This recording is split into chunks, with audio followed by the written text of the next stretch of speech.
di dalam kitab Irsyadul Ibad,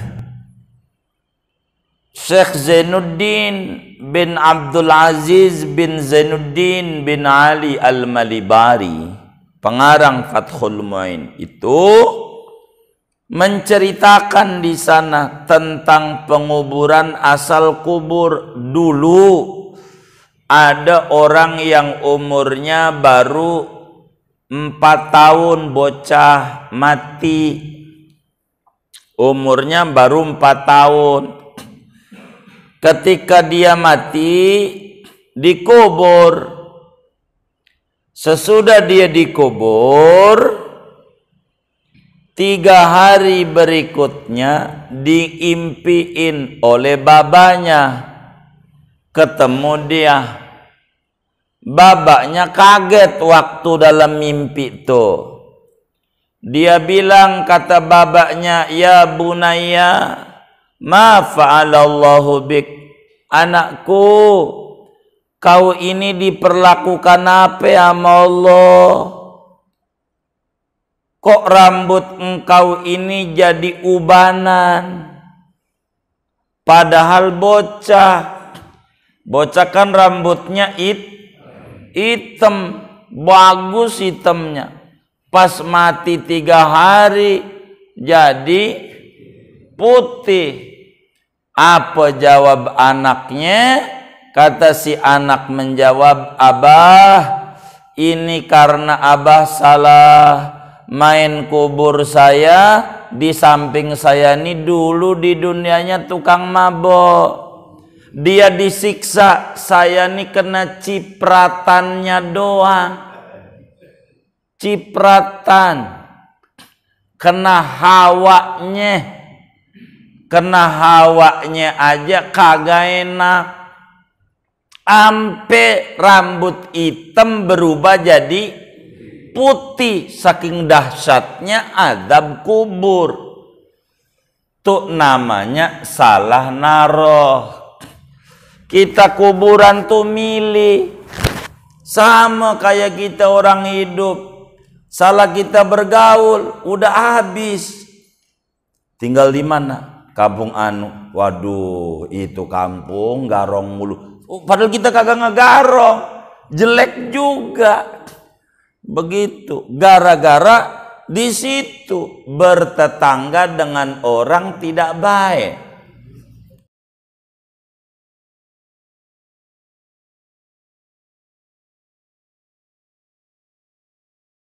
Wa nafa'ana bihi wa bi barakati ulumih.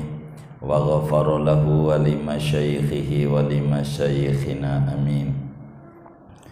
Faslun wa ammad dafnu fa aqalluhu hufratun taktumu raihatahu wa tahrusuhu minas sibai.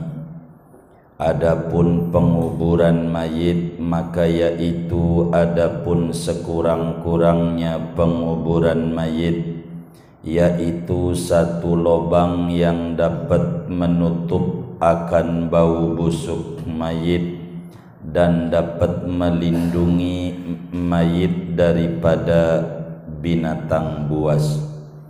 Wa yajibu tawjihuhu lil qiblati, dan wajib oleh menghadapkan mayit ke arah kiblat. Wallahu a'lamu bissawab. Segini, saudara-saudara sekalian yang mulia, syukur kepada Allah pada malam hari ini kita memasuki kewajiban yang keempat. Bila mana ada muslim meninggal dunia, maka kewajiban si hidup kepada si mati 4, yaitu memandikan, mengkafani, mensolatkan, dan mengubur. Dan pada malam hari ini kajian kita tentang penguburan mayit. Kalau kita berbicara mengubur, ada 3 bahasan penguburan. 3 bahasannya. Yang pertama, adab-adab memilih kuburan. Yang kedua adalah cara membuat kuburan yang benar sesuai tuntunan Rasulullah sallallahu alaihi wasallam. Yang ketiga adalah cara memasukkan mayit ke dalam kubur dan menguburkannya. Inilah bahasan-bahasan terkait dengan penguburan. Yang pertama adalah tentang adab-adab memilih kuburan. Yang pertama, saudara, di dalam kita mengubur itu upayakan kuburan kita di tempat umum, di pekuburan umum, yakni di tanah wakaf. Jangan dikubur di tanah pribadi sendiri. Kenapa begini, saudara? Kalau di tanah pribadi boleh saja, bukan enggak boleh, tapi kurang bagus. Bagusnya adalah di pekuburan umum. Di tanah pribadi mungkin kita sayang ama abah kita, ama bunda kita, ya udah di rumah aja dikubur di halaman, biar ziarahnya dekat. Itu bagus, tapi pada prakteknya menjadi masalah ketika sudah turun di anak, turun di cucu, turun di cicit. Akhirnya rumah itu dijual. Ketika kita mati, bapak kita masih ada di situ kuburannya. Rumah dijual, mending kalau dijualnya sama muslim. Kadang dijualnya sama orang non-muslim. Awalnya bilang, tolong jangan diapa-apain kuburan engkong gua. Enggak, Pak, yang penting tanah bapak jual sama saya. Udah kita jual transaksi. Kita mau macem-macem, kata si Cina, ini tanah gue. Suka-suka gue, mau kuburan gue beli tempat kencing ke. Itu terserah saya. Dan tidak sedikit akhirnya bermasalah. Kuburan tuh jadi WC, jadi apa? Gara-gara di pekuburan tanah pribadi. Maka di pekuburan umum, di tanah wakaf, biar selamat. Di kuburan tuh jangan di tanah pribadi. Meski boleh, kalau ngomong boleh, ujungnya jadi masalah. Begitu. Tidak sedikit orang jual rumah, di dalamnya ada kuburan. Iya kalau kita keluarganya yang beli, kalau orang lain enggak ngaruh. Itu bahaya. Karena itu di pekuburannya upayakan jangan di tanah pribadi, tapi di tanah wakaf. Itu begitu. Satu. Kalau di sini di mana biasanya? Pondok Kacang Prima. Itu satu. Yang kedua adalah adabnya dikumpulkan antara keluarga dengan keluarga. Kumpulin tuh kuburan tuh satu tempatnya. Jangan bapak kita di tanah kusir, emak kita di karet bifak. Atau bapak emak kita di tanah kusir, bapak mertua ama ibu mertua kita di karet bifak.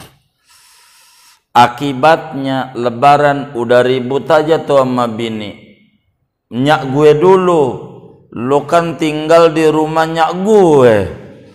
Begitu, jadi ribut. Jadi kalau kuburan tuh satu blok enak, kita nguburnya, ziarahnya enak.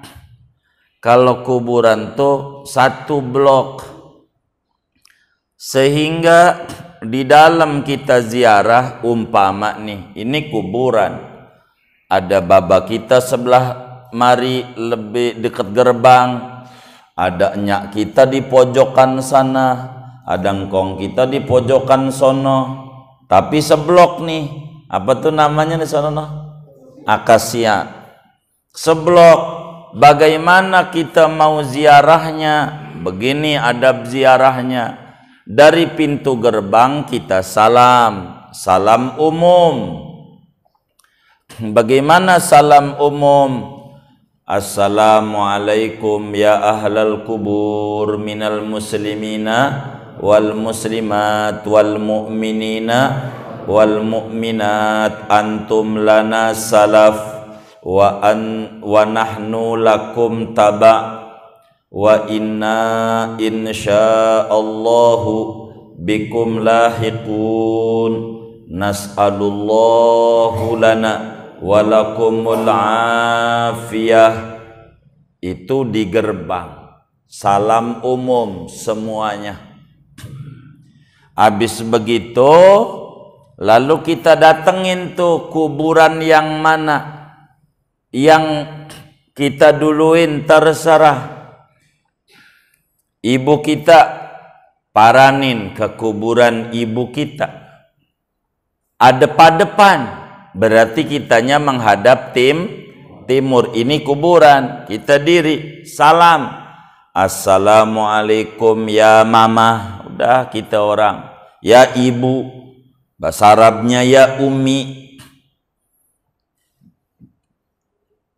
Antum lana salaf wa nahnu lakum taba wa inna insyaallah bikum lahikun nas'alullaha lana walakum al-afiyah. Salam sama ibu, jalan lagi, paranin mana kuburan baba kita. Paranin kuburan baba kita, ngadep lagi, salam lagi, ngadep timur. Paling pendek assalamualaikum ya aba. Udah segitu aja tuh pendek tuh. Panjangnya kayak tadi. Mana lagi kakek kita sebelah sono, jalan lagi. Assalamualaikum ya kakek. Bahasa Arabnya ya jadi. Mana nenek kita? Mana kakak kita? Mana adik kita? Paranin. Sudah diparanin semua. Sekarang kita mau doa. Nah, duduk pilih dah yang paling enak menurut kita. Begitu tuh cara ziarah kubur. Kalau banyak begitu, jadi kan enak. Ya udah yang paling enak mau dekat pohon, kuburan engkong nih, rada ademan. Ya udah, berarti engkong ditaruh di terakhir. Buat terakhir kita duduk tuh di situ. Habis salam dulu tapi jangan duduk. Salam diri, adep-adepan. Udah salam baru kita duduk. Itulah kita zikir tuh, baca Yasin, baca yang kita bisa dah kulhu minimal 11 dengan doa-doa. Tuh caranya kayak begitu. Caranya tuh namanya cara kita ziarah kubur. Tapi kalau kuburannya jauh kan repot. Begitu, enggak mesti saudara begini. Nih kuburan ini kan seblok, mak kita, baba kita di pojok sono, kakek kita. Enggak usah satu orang satu Yasin, sono lagi. Enggak usah begitu. Itu kalau ada 15 sampai maghrib. belum kelar. Begitu. Jadi salam aja diparanin semua, baru kita duduk di satu tempat yang paling mudah, enak buat kita. Paham gak tuh? Tuh. Tapi kalau kuburannya beda, baba kita di tanah kusir, lah kan kita zikir doang salam, Yasin, mak kita di karet bifak, begitu. Mak kita, mertua kita di Jombang, lah kan muter habis. Nah, maka yang paling bagus tuh di blok, kumpulin keluarga.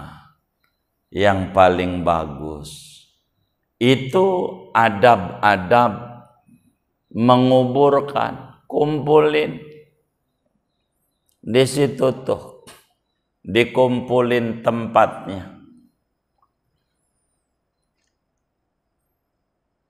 Tempatnya ngumpul berdekatan, itu bahagia. Tar kita cerita udah penguburan bagaimana orang dikubur, nanti ketemu yang lainnya. Kita ini dulu. Yang ketiga, adab-adab penguburan itu dikumpulkan dekat orang muslim yang soleh. Kalau bisa kita cari pekuburan yang dekat orang soleh.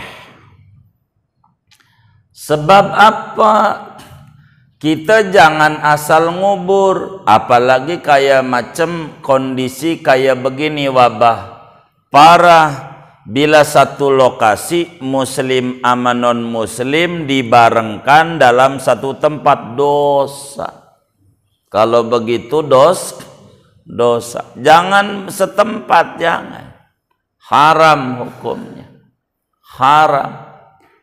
Enggak boleh. Begitu, enggak boleh. Boro non muslim dikubur sama muslim saja, namun ahli maksiat beresiko.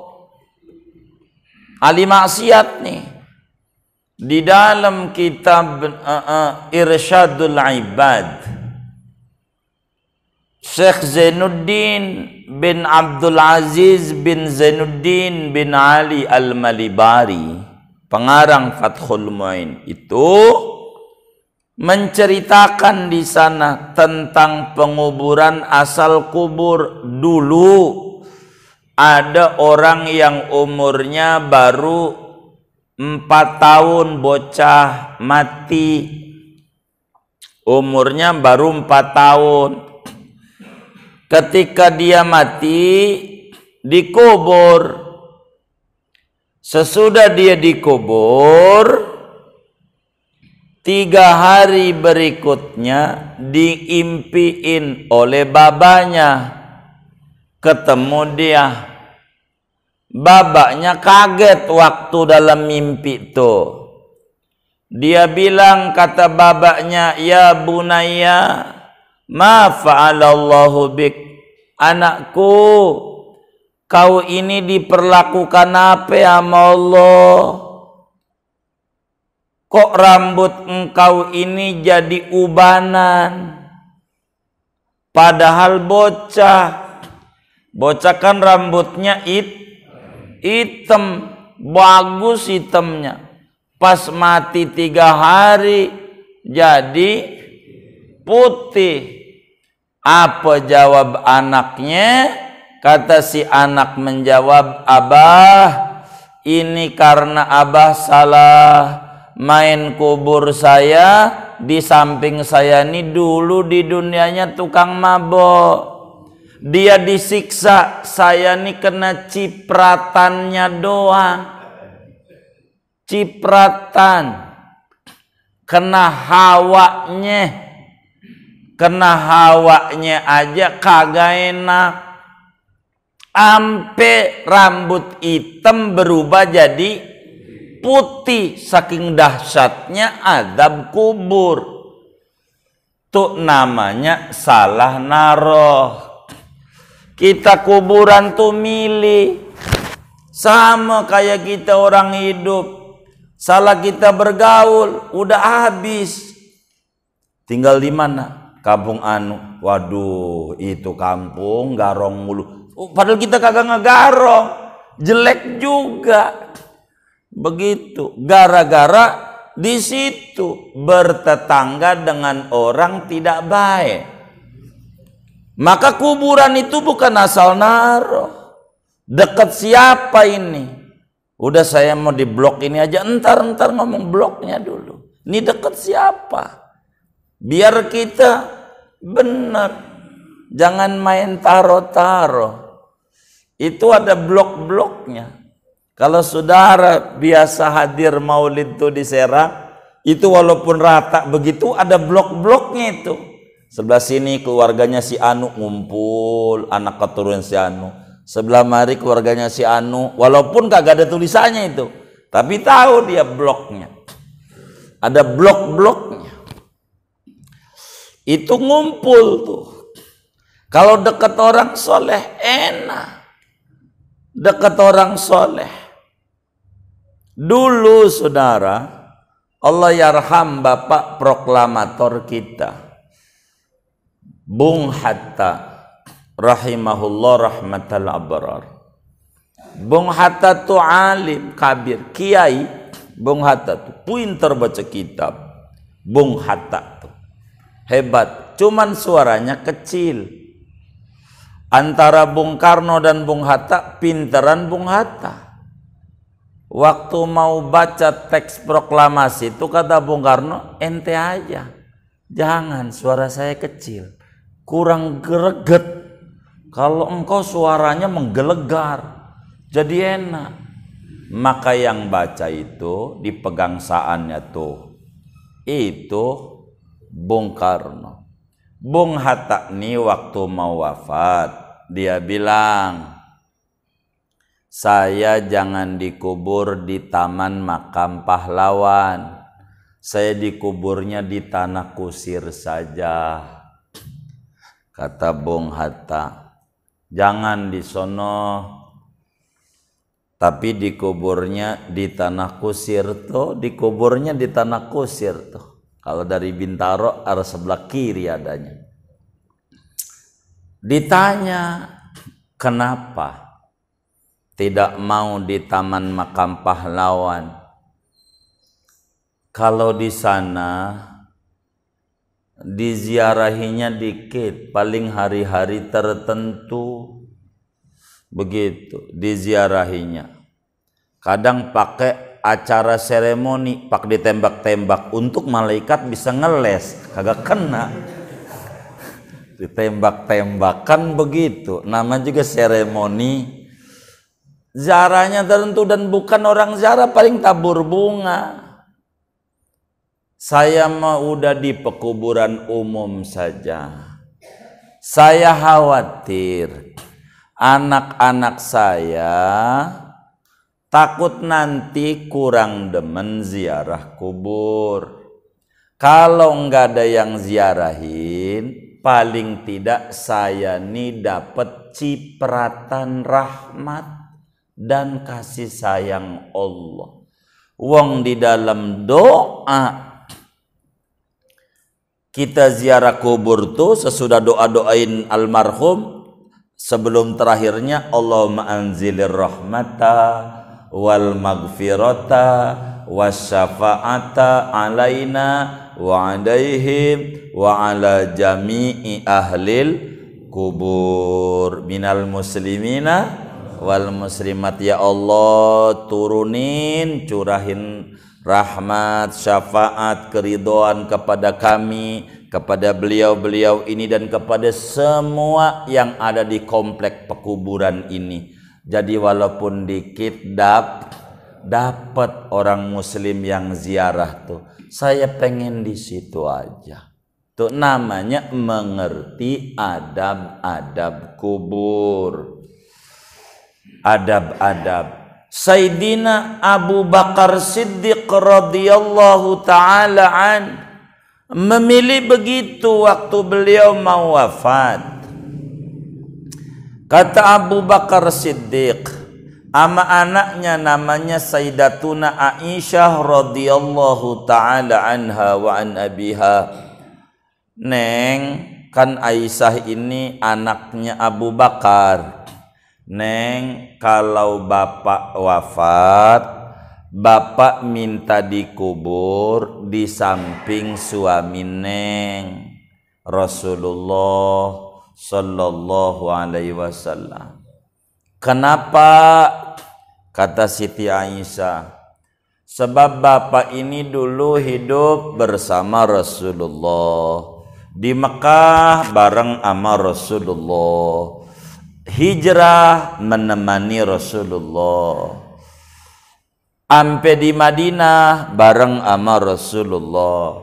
Abah hidup bareng sama Nabi, abah pengen mati juga dekat dengan Nabi. Emang apa? Kalau dekat sama Nabi kak, moga lolos dari pertanyaan mungkar nakir. Kan di sampingnya Nabi, mau melotot-melotot kan enggak enak. Moga baba selamat. Itu Abu Bakar yang tukang puasa, yang tukang sedekah, ampe begitu matinya. Kuburan enggak mau sembarangan milih. Tapi Abu Bakar bilang begini, ini bisa dilihat dalam kitab namanya Nurul Absar, karya Al-Habib Abdul Mu'min. Berbicara tentang manaqib Abu Bakar Siddiq radhiyallahu ta'ala anhu.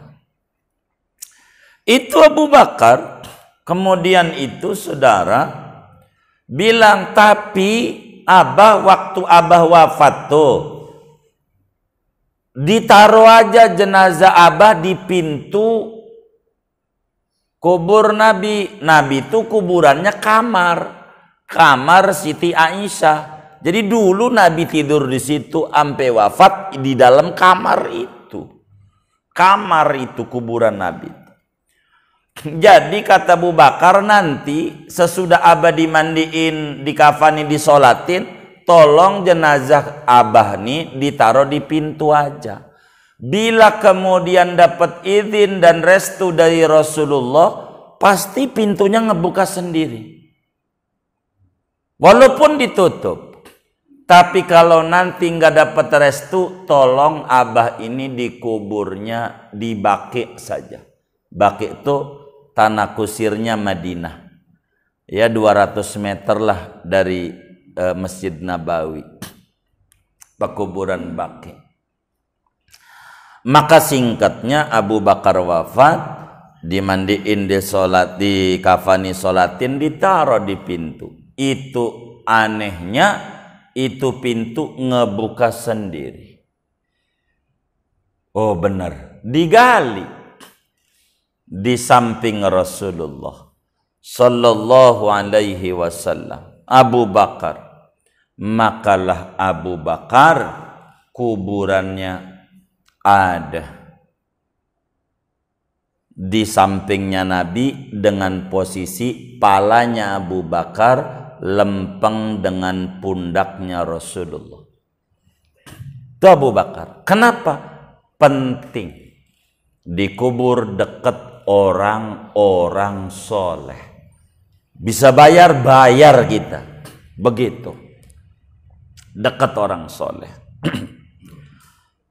Kedua, Umar bin Khattab radhiyallahu taala anhu. Umar bin Khattab khalifah yang luar biasa. Tidak ada kegemilangan Islam sehebat Umar. Tapi waktu pagi itu mau ngimamin subuh, ada yang nusuk Umar. Abu Lu'lu'ah yang nusuk Umar bin Khattab. 17 tusukan. 17. Umar tergeletak dengan darah kemana-mana. Lalu nanya, pas sadar, ada Ibnu Abbas kali itu. Siapa yang nusuk saya? Ibnu Abbas. Non muslim. Alhamdulillah. bukan muslim yang melukai saya. Begitu. Alhamdulillah. Padahal badannya darah melulu. Digotong. Pagi itu minum susu Umar. Tapi ternyata susu itu keluar dari ucusnya. Alamat mau wafat. Enggak bisa. Ucusnya pada bolong. Maka Umar bilang kepada anaknya, Abdullah, tolong kau datang ke rumah ibunda Sayyidatuna Aisyah radhiyallahu anha. Kau datang sama dia. Mau apa Abah? Abah pengen kuburan Abah dekat Rasulullah. Kenapa harus izin kalau Abu Bakar mau anaknya Aisyah? Kalau Umar bukan siapa-siapa. Maka itu rumahnya Siti Aisyah. Kalau diizinin alhamdulillah, kalau enggak Abah dikuburin di Baqi saja. Lari-larilah Abdullah bin Umar, temuin Siti Aisyah, sampein maksud dan tujuan Ummul Mukminin. Ibunda Aisyah, Abah saya punya wasiat. Apa wasiatnya? Bila berkenan, pengen Abah saya dikubur dekat Rasulullah. Siti Aisyah bilang begini, sebetulnya rencana saya pengennya saya biar di situ suami saya, di situ abah saya, di situ saya. Jadi kumpul tuh di situ. Tapi bila kemudian Khalifah Umar bin Khattab meminta di situ, baiklah saya pun juga mengalah. Enggak apa-apa, saya ikhlas, saya redha Khalifah Umar di samping Rasulullah dan pantas hidupnya bareng sama Rasul, lalu meninggal dekat dengan Rasul. Singkatnya, pulanglah Sayyidina Abdullah bin Umar, sampein sama Umar bin Khattab. Bagaimana? Kata ibunda Aisyah, diizinkan Abah. Alhamdulillah. Kenapa? Kata Abdullah bin Umar, kenapa Abah pengen dekat Nabi? Abah ini hidup di Mekah bareng sama Nabi. Nabi hijrah ke Madinah, Abah ikut sama Nabi. Abah ini amalnya dikit. Abah ini pengen kuburan Abah dekat orang soleh dan rajanya orang soleh, Nabi Muhammad. Moga ketika ditanya mungkar nakir, Abah lolos. Karena di sampingnya ada namanya Rasulullah Sayyidul Anbiya wal Mursalin. Tuh ampe begitu tuh otaknya. Bagaimana orang yang hebat aja pengen kuburannya begitu. Kita tuh lebih banyak mikirin begini daripada mikirin corona, pandemi, PPKM, puyeng mikirin ini nih, kita mati di mana, husnul khotimah apa kagak, pikirin ini nih, manfaat buat akhirat kita. Ini yang harus dipikirin. Maka Sayyidina Umar bin Khattab, saudara, akhirnya wafat, digalilah di samping Rasulullah sallallahu alaihi wasallam dengan posisi palanya Umar lempeng dengan lututnya Rasulullah. Bila Abu Bakar palanya lurus dengan pundak, Umar dekat lutut. Jadi begini nyusunnya kuburan itu di samping. Itu kayak begitu. Kenapa? Karena adab penguburan, upayakan di pekuburan yang dekat dengan orang saleh. Itu penting, menjadi manfaat. Dekat orang saleh itu, saudara. Tiga aja contoh, gak usah banyak untuk berbicara adab ini. Muridnya Imam Syafi'i di antara yang hebat adalah namanya Ahmad bin Hanbal. Orang sebut Imam Ahmad, pembangun madhab Hambali. Itu Imam Ahmad, saudara, biar kita tahu hidupnya, dari umur 8 tahun sudah sholat tahajud 300 rakaat. Umurnya 8 tahun. Itu enggak pernah putus sampai beliau umur 80. 300 rakaat tiap malam. 300 rakaat. dari umur 8 tahun. Sholat malamnya tuh. Kalau kita sampai umur segini udah pernah belum 300? Innalillahi wa inna ilaihi raji'un. Coba. Berapa? Oh 11 ya. Itu juga milih yang cepet ya. Itu begitu saudara. Imam Ahmad. Tapi pas umur 80 tahun udah loyo badannya. Sampai beliau meninggal dunia akhirnya kurang 50%. 150 rakaat sampai wafat. Dari 80 nih. Ibadahnya. Sodako jangan ditanya. Baca Quran jangan ditanya Imam Ahmad. Saya mau tidak panjangin sejarah hidupnya. Kita hubungan dengan materi kita saja. Begini, kata Imam Ahmad menjelang akhir hayatnya bilang sama anaknya, namanya Abdullah bin Ahmad bin Hanbal. Dia bilang, Abdullah kemari, Abah pengen ngomong. Iya Abah, ada apa? Kata Imam Ahmad, itu di lemari Abah tuh ada kitab musnad.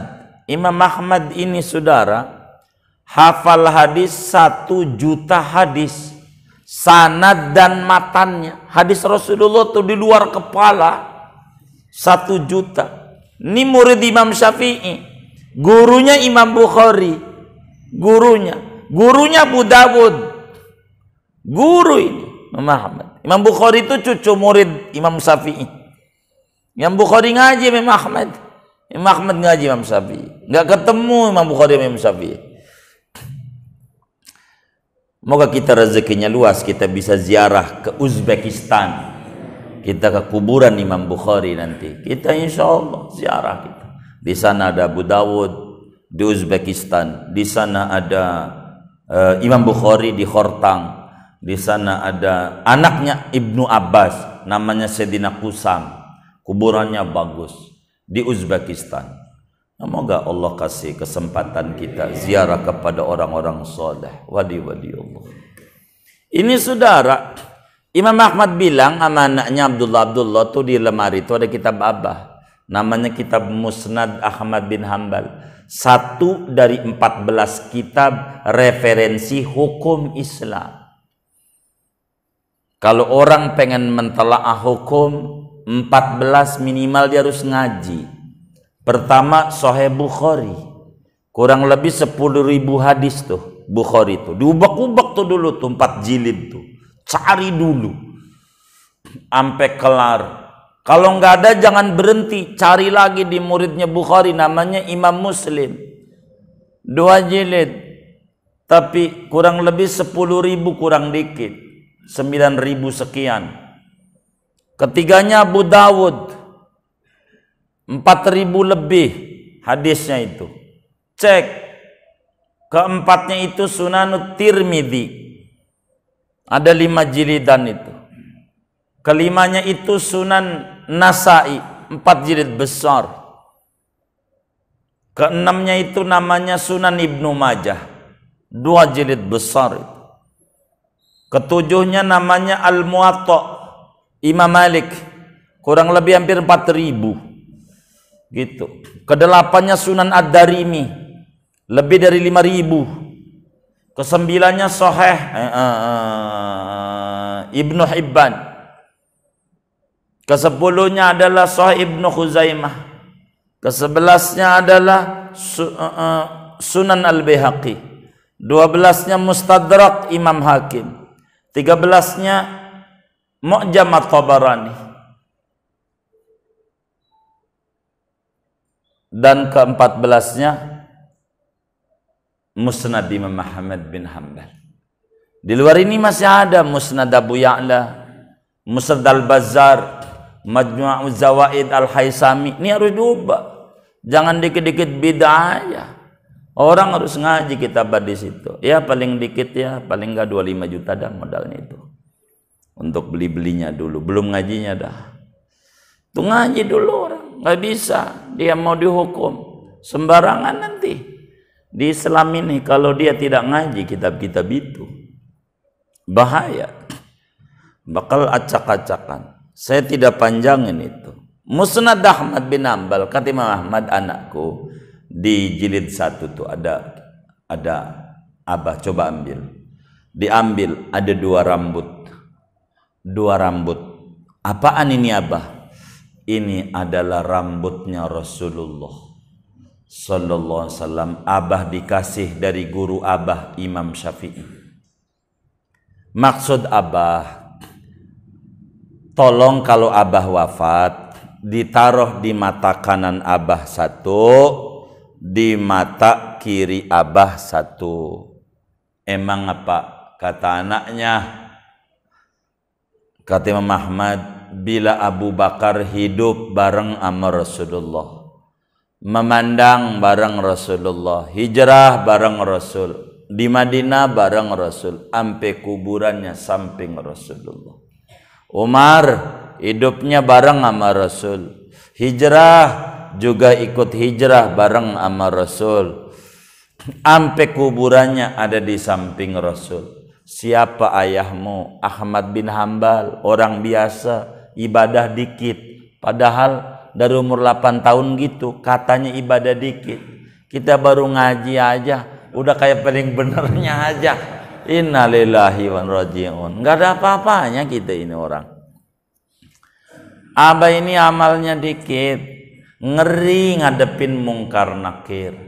Maka moga aja Abah lolos dengan ada rambutnya Rasulullah. Kalau enggak kejawab kan mau digebuk ada rambut Nabi. Tuh begitulah orang-orang soleh zaman dahulu. Jadi memang ada mengubur tuh enggak sembarang kubur, tapi ada aturan-aturan. Bagaimana kita ngubur? Di Jakarta aja ada guru namanya Syekh Abdul Muhyidd Abdul Fattah, kiai dari Jawa, dari Jepara. Ini kiai luar biasa, Kiai Muhyidd. Luar biasanya beliau anaknya banyak, saya lupa itu ya, apa 14 anaknya beliau. Semuanya hafal Quran, nggak ada yang nggak hafal. Ini doktor, keliling dunia kalau dakwah, sampai Suriname ngajarnya itu. Kiai Muhyidd, semuanya anaknya hafal Quran, nggak ada yang nggak ada, dan nggak punya TV sampai wafat. Nggak boleh anaknya nonton TV, semuanya. Tapi kalau perlu berita dibeliin koran, boleh koran. Ini kiai, doktor, udah nggak usah nonton TV, anaknya hafal Quran semua. Kalau kita alhamdulillah anak kita beliin HP, ya Allah luar biasa. Tapi pengen soleh, ngimpi kita, aduh capek kita. Ini Kiai Muhyidd nih, kerjaannya Pak saumud dahr, puasa tiap hari, nggak pernah putus 20 tahun, kecuali Idul Fitri, hari Tasyrik, puasa tiap hari.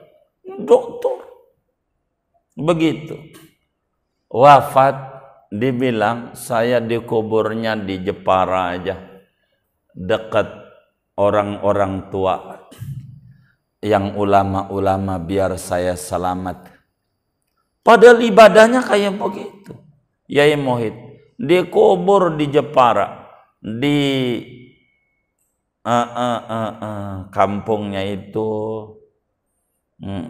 Kalinyamatan, sampingnya Robayan, kampungnya di Jepara, kuburannya di Jepara. Sebagian teman kita udah ziarah itu ke makam Kiai Muhyidd, Kiai Haji Abdul Muhyidd Abdul Fattah, wali yang ibadahnya kayak begitu, tapi minta dikuburnya dekat orang soleh, ulama-ulama di kampungnya.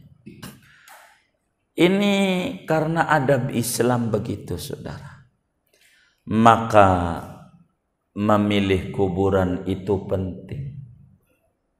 Bertetangga dengan siapa itu enak, bertetangga dengan orang soleh enak.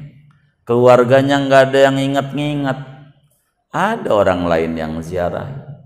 Lah kita kuburannya nggak jelas, anak kita nggak tahu kuburannya di mana, apalagi COVID begini nggak jelas di sebelah mana kuburannya, kagak tahu, lihat kagak. Innalillahi wa inna ilaihi raji'un. Lalu kita pengen anak kita soleh, jalan-jalan ke Ancol diajak, jalan-jalan ke Ragunan Timbang ngakurin muka dengan buyut doang diajak, ke Anyer diajak, ke Bali diajak, ke kuburan orang tua enggak pernah diajak. Tarjun najata walam tasluk masalikaha, inna safinata la tajri 'alal yabasi. Anda pengen anak Anda soleh, tapi prosedurnya Anda tak tempuh ngimpi. Sebab apa? Perahu tidak bisa berjalan di daratan yang kering kerontang, karena itu bukan prosedurnya. Karena itu saudara, adab-adab memilih kita kuburan itu adalah dikumpulkan antara keluarga, kemudian dikubur di pekuburan umum, dan dikumpulkan dekat kaum muslimin yang soleh-soleh. Jangan disatukan dengan orang non muslim. Orang muslim yang bengal aja repot cipratannya, apalagi dengan orang non muslim. Ini 3 adab pokok di dalam kita memilih kuburan. Memilih kuburan. Habis ini kita akan membahas tentang bagaimana cara membuat kuburan. Nanti saja kali ya. Hari ini juga sampai jam berapa? Udah. Ya udah, besok kita ngaji tentang bagaimana cara membuat kuburan, lebarnya seberapa, panjangnya seberapa, dalamnya seberapa, bagaimana bikin lubang landak, bagaimana bikin kaca puri, bagaimana menggalinya kalau ada tulang, ketemu tulang, bagaimana kalau utuh, bagaimana kalau udah rapih ketemu tulang, dan seterusnya. Pertemuan mendatanglah nampaknya kita harus bedah tentang ini. Moga kita diberi sehat walafiat dan diberi kemudahan oleh Allah. Amin ya rabbal alamin.